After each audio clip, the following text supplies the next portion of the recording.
Hello and welcome to Chatting with the Word. My name is Michelle. My name is Kathy. And today, guys, we're going to come to you talking about relationships. And I know a lot has been going on lately with the COVID, a lot of, quarantining yourself and staying to yourself. And, people get into a mode where they feel lonely. They can fall into a state of depression. And I had several people call me and text me saying how they feel so alone, that they just wish they had somebody there with them, and that they're at the point basically to just go out and be like, hey, you, are you free? Come over here. And I just want to say that I understand that, things can be tough. For some people it's very hard to be alone for extended period of times, whereas others it's a breeze. But for those that are having difficulty, I just want to say, take your time. Yeah. Look, don't just rush into anything because you're feeling lonely. Let God send you someone of quality. Remember, God doesn't give junk, and He's not gonna just give you the little blue light special. He wants to give you the whole store, you know? So don't just get to a point where you just feel so lonely and so out of it that you're willing to just grab hold of anyone. Yeah. Take your time. Pray to God and let Him send that right person who's just perfect for you. God is going to give you the perfect person for you and only you. Yeah. Yeah. Not just the person that seems like they're a good match and, hypothetically speaking, this would work, and on paper it looks good. But the actual person that's like the right fit to you when it comes down to it. I know a lot of people who say you don't go to the grocery store when you're hungry. You don't go writing your list of requirements when you're desperate or when you're lonely. That's one of the things actually that you can do to make sure that you're not making decisions without really putting some thought into it is, when you pray about the partner that you want or the, relationship that you want, ask the Lord to give you the list of requirements. So we're going to start with number one that we know for sure. If you are a Christian woman or man, the partner needs to be chasing after Jesus as well, right? That's requirement number one. Now, all the other things might be up for negotiation, right? Between, what you and the Lord have discussed. But as you go through, start writing that list down of things, because then when you get to the place where, we're all going to go through seasons of loneliness, but when you're in that season, you'll have that list. And as long as you make it up in your mind that there is no changing this, because this was given to me by the Lord, then we know that when you're lonely, you're not going to be making decisions to include people in your life that don't fit that requirement. Exactly. And just like you said, don't go to the grocery store shopping when you're hungry.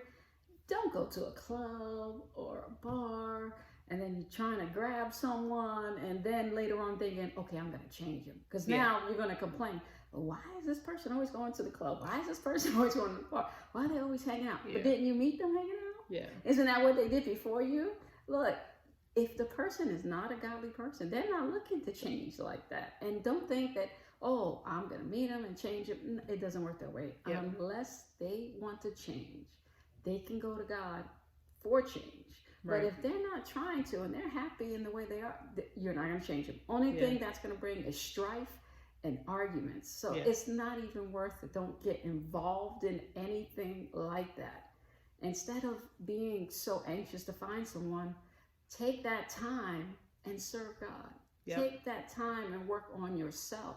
Take that time and look in yourself and say, God, what do I need to change? What do I need to work on? Because you may not be ready for that special person. Maybe God still has some things to do with you, or even for the person, the person that He has for you. You don't know. So in the meantime, you stay faithful to God and you stay serving Him. And that person that you want, that you start praying for, will come in God's time. Because God's time is the perfect time, not our time. Yeah. See, here's the thing is that if you're easily distracted and you're not doing what the Lord has asked you to do right now, He's not going to give you another distraction. We know this, right? So if you're not completing the objectives that He's set for you when you're by yourself, He's not going to give you something else to put your attention on. So when you focus on the things that He's already given you to do, you might just find that that area that you're serving in is exactly where you meet that person. Exactly. Or it gives you a skill that you need to be more compatible, or you just don't you don't really know, but you don't want to go again to the grocery store while you're hungry. You end up coming home with a bunch of stuff that's not on the list and that's not according to your diet. And so it's the same thing when it comes to relationships. It is not your responsibility to go out and seek out and search for some random person who you feel is going to meet the bill. The story that I think of is not necessarily a relationship, but it's Abraham and Sarah. The Lord gave them a promise that they were going to have a child. And instead of saying, okay, the Lord told me this is going to happen, I'm just going to follow his instructions, they went out. Well, maybe not they, but Abraham went out and decided that, he was going to have a child, and maybe this was the way, right? And so the end result was that his first child was not actually with Sarah, and it created all sorts of issues after that. Yeah. If they had just sat back and said, what, the Lord has always been faithful to me. And so I trust that he's going to be faithful to me in this. And I know that he's going to deliver on his promise.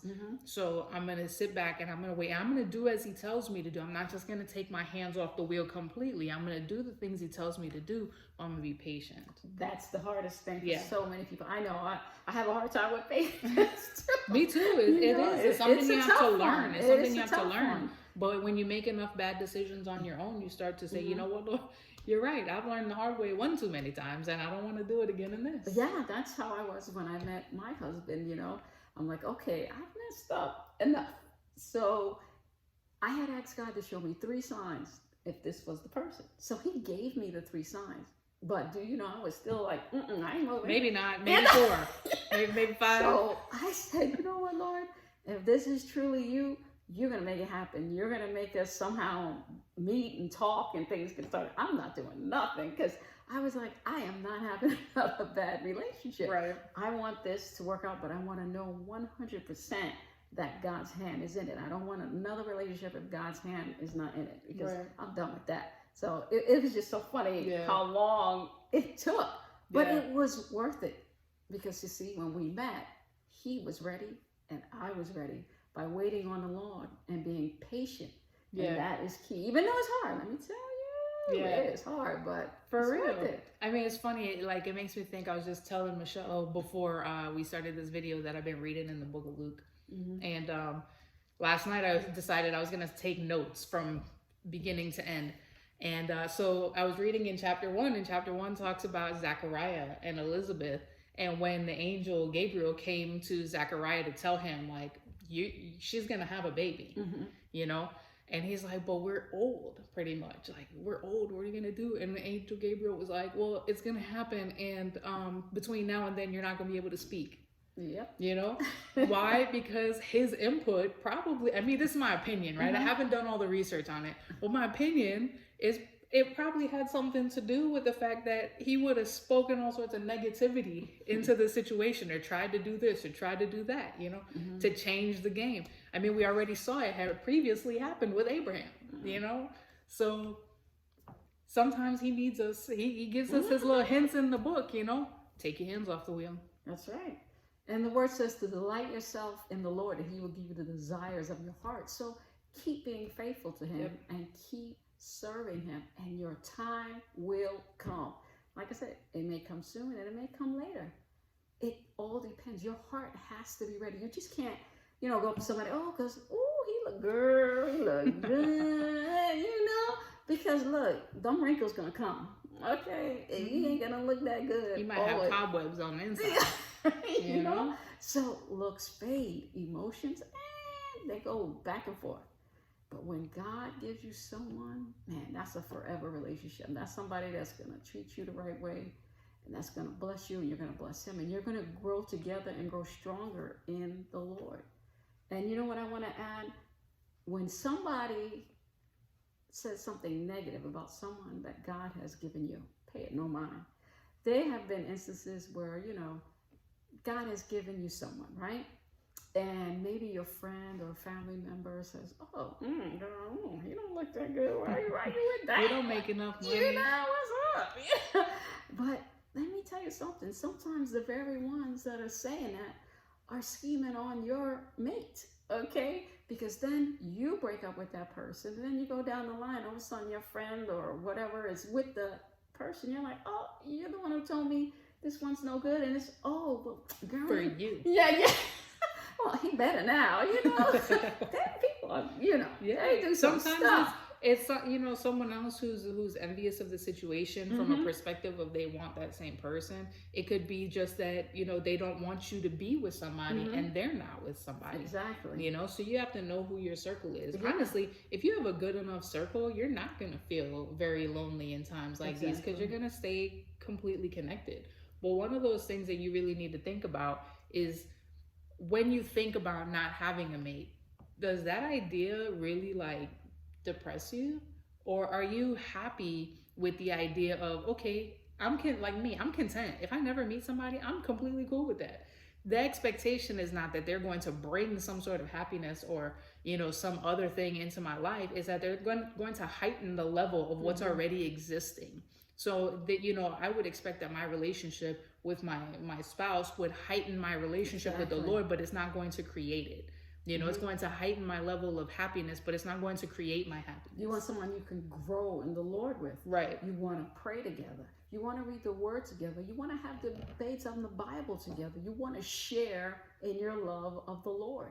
And that's how both of you grow and your faith gets stronger and stronger. And then no matter what happens in that relationship, you can handle it. Yep. Because you have God at the center of it.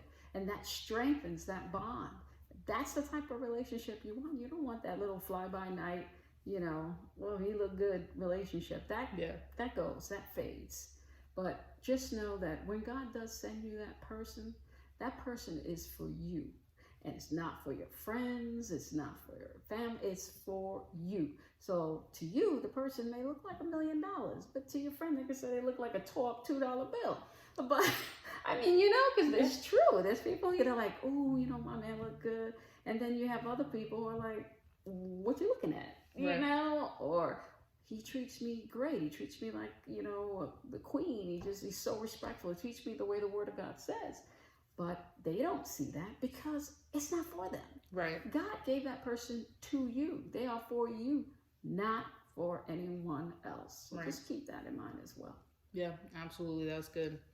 Yeah, not everybody's going to understand those choices, but it's between you, that person, and the Lord. Exactly. And at the end of the day, people will see exactly what it is you saw, at some point in time. But if not, you can't allow other people to make decisions for you. That's in this, when you're talking about relationships and when you're talking about other things, you can't, give your life into the hands of someone else to make those decisions, except for the Lord. Yeah, and just know throughout everything, you are loved by God. You are never alone. Yep. Just because you may not physically see a person next to you, you are never alone. God is always right there with you, and He loves you. Yep. You are precious in His sight. Absolutely. Is there anything else you want to add No, before we ma'am. close? Okay. Well, thank you so much for watching. Remember, guys, if you have any comments or questions, please feel free to email us at chattingwiththeword at gmail.com. Sorry, chattingwiththeword at gmail.com. And check us out on Instagram as well. Thank you guys so much for watching. God bless you and have an awesome and amazing week.